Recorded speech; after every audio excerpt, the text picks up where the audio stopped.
Alright, so it's the good dude here, and it is a Sunday. So Sundays are pretty much my guaranteed day off the week from work. So this is when I like to clean my CPAP machine parts. And I do that once a week, so I'll make sure that it's Sundays. And I'm going to run through a couple of easy tips that, yeah, you're probably thinking would be straightforward, but if you need any information on how easy it can be or tips, tricks, hey, here we go. And so what I've got as some tools, and I do this in my bathtub, and trust me, I know some of y'all are probably like, yeah, bathtub, but I, like I said, Sundays are my guaranteed day off, so I do a little bit of cleaning around the house, and I thoroughly bleach out the bathtub, rinse it down, etc. Fully clean it before I start any of this, because I'm not going to clean my CPAP machine in any dirty water. That would just not be ideal for any of us. If you want to clean something else, feel free, but that's still going to be an easy thing to do, just showing off a couple of things I do. And here's my tools of the trade. Some Dawn dish soap. It's regular run-of-the-mill Dawn dish soap, nothing special. And I don't know that you'll really need it, but I got a toothbrush just for some smaller crevices to get into on that humidification chamber. What I have is the Resvent I Breathe 20A. I cannot guarantee any of the things will look the same for all of the parts for the different machines, so I'm sure some will be similar, but I don't know. And I do apologize if there's any echo in this video. Again, I'm around the tub doing this cleaning. Alright, so first, I do have this tub full with a little bit of warm water, and starting with whichever you want. Here's my hose. What I do is this is the adapter end on my hose that can fit onto the mask. I like to just go ahead and pull this apart from the tubing, and what I'll do is go ahead and sprinkle a little bit of my Dawn dish soap within the bath water, and also just cover the parts themselves. So this is where I like to use my handy dandy toothbrush, and this is not the toothbrush I use for brushing. This is just a cleaning only for this apparatus brush. So go ahead and get the head a little bit wet, and yeah, so see, we can actually go up in here and just go ahead and brush out some of these parts the best you can reach. And yeah, so on the outside you won't really need to use the toothbrush. You can actually just go ahead and wash it on down, and go ahead and just give it a little shake under the water. A little shake to get that water running through it. And swirl the soap around some so we get that sudsy action going on. And then kind of same with the hose. Go ahead, and what I like to do is put it under the water. But then from both sides, what I like to do as well is go ahead and put some soap into both of these sides.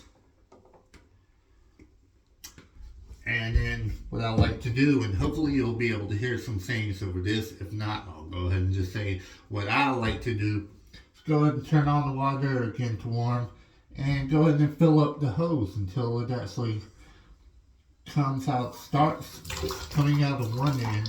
I kind of like to cap it so it doesn't fully shoot out of the other end, because then you'll have water full both ends. You'll be able to shake with that soap down in there. You'll actually see it because it's kind of transparent, not fully, but you'll see where the soap is. So just from one end, I'm letting the water travel through the hose.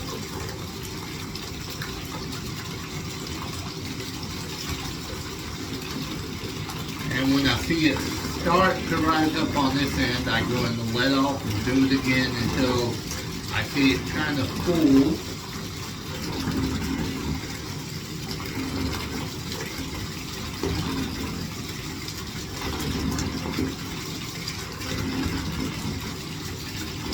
Which you might need several attempts because it will keep blowing up. You don't want it to fully come out yet because it's got that soap in it. So let that soap dwell in there.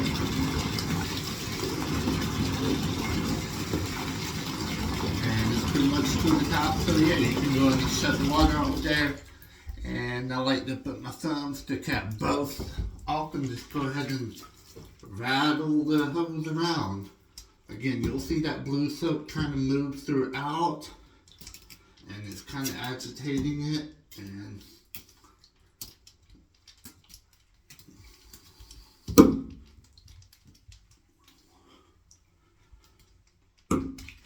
what I'll do is go ahead and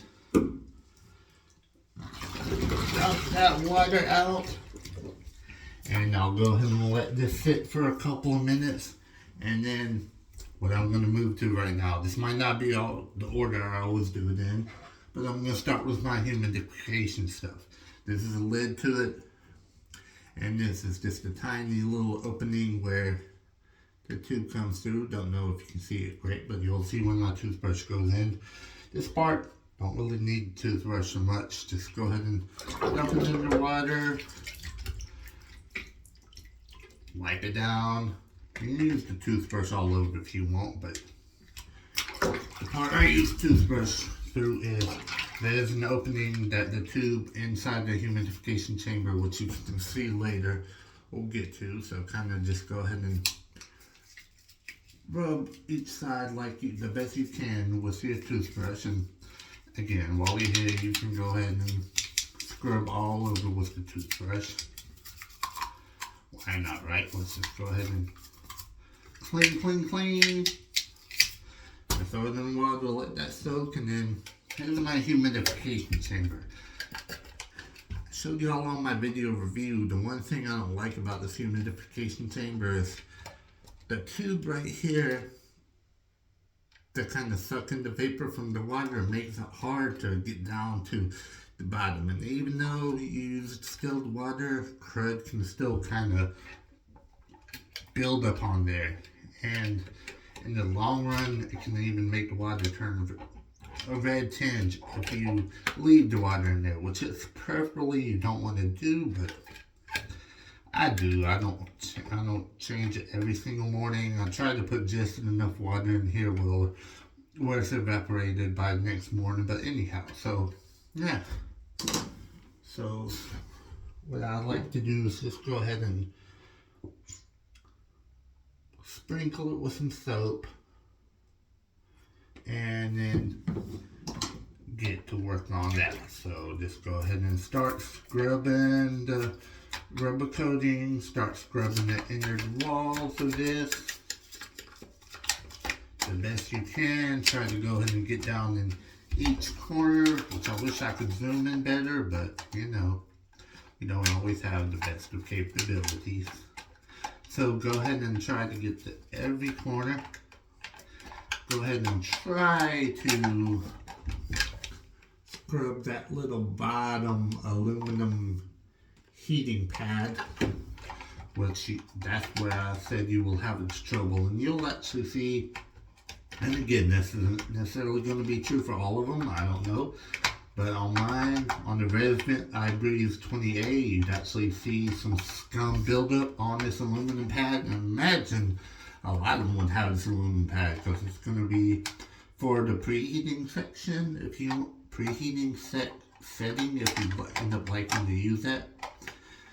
So what I'll end up doing, because I can't get to this bottom 100%, which I still always clean by hand, but once I'm done letting it soak for a little bit, I will throw this in the dishwasher as well. And this is also where my toothbrush will come in handiest play. Where that tube does end up going in, there's the hole to get to the tube. So I just go ahead and stick my toothbrush in there, and I go ahead and spin it around, and let that little thing scrub and clean there. Sometimes it's even easier to go ahead and use your finger to scrub with your finger around the walls because the toothbrush can't get it all.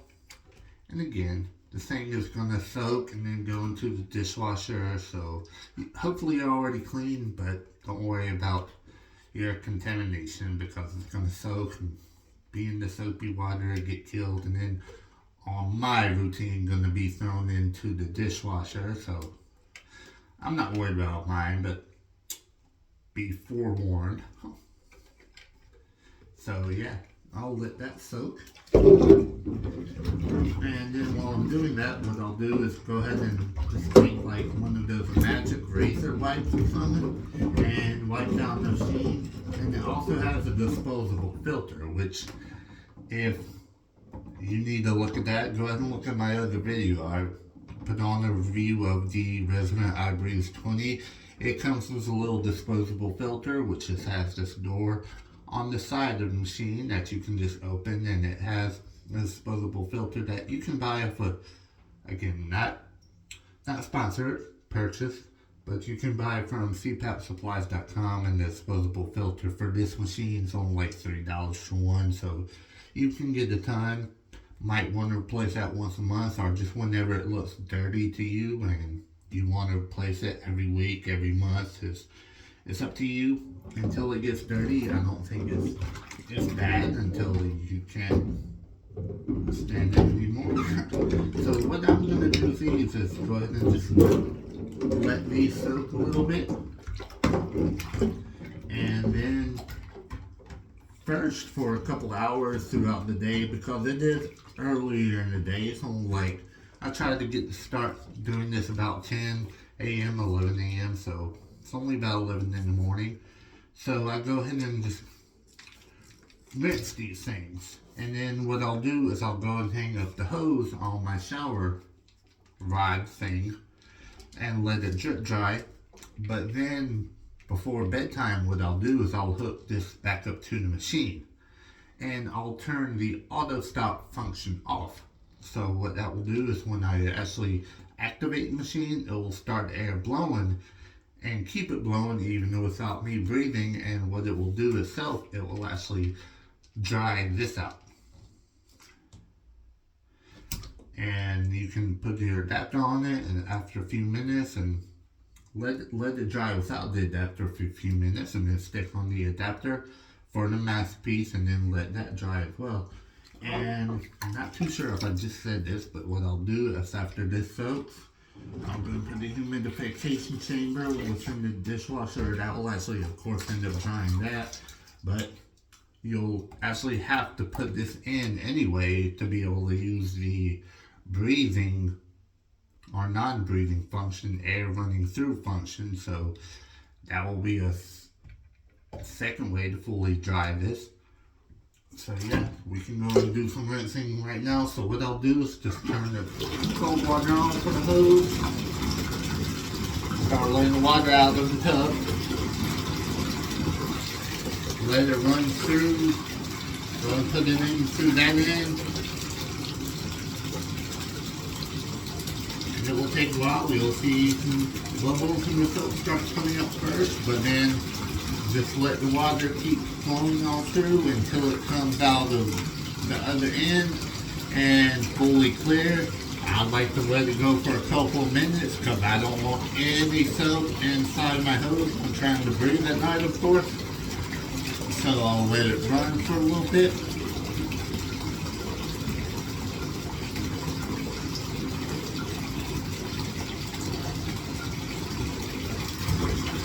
It looks fully clear to me, so I'll pick it up, I'll dump out that water, and then I'll rinse off the outer side.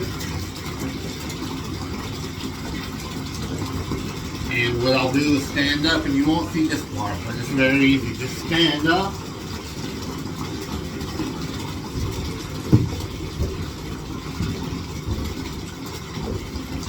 And I just simply drape my hose over my shower rod where both open spouts are facing down so that I can drip dry until I'm getting close to the bed and want to put it on that machine function like I just stated.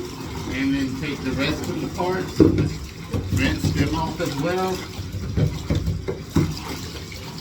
Making sure you leave no soap behind.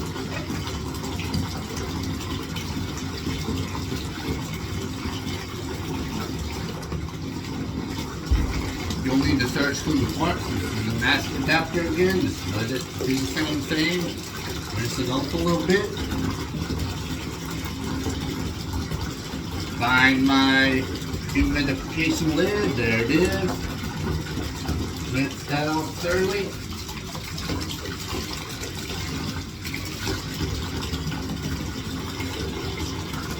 All that looks good. So stop the water and wait a little bit, and then for me, what I do next is humidification chamber. I'll just stick that in the dishwasher, but that's straightforward, so no real reason to show that length of time.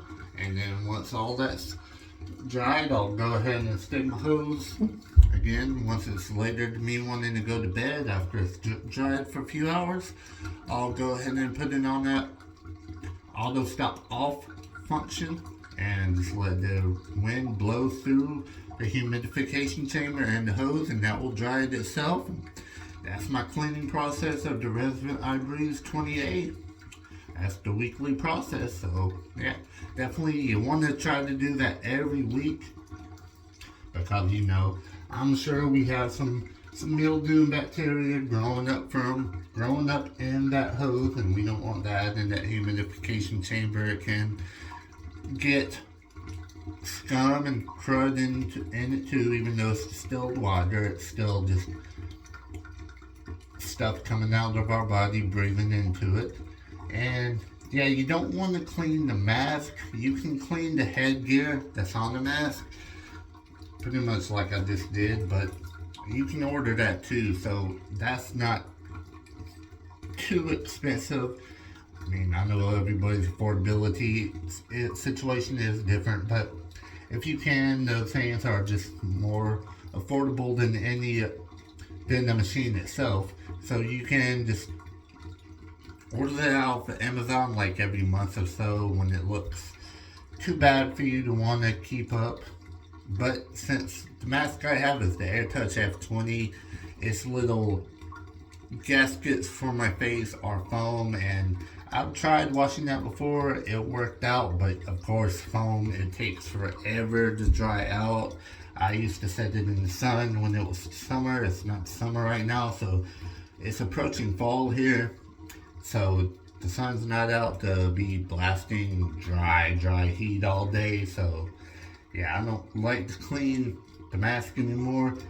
It's actually stated that it can last up to a month without any problems, so I go with that. And yeah, it's only about $20 to $30 short of replacing the mask off of Amazon.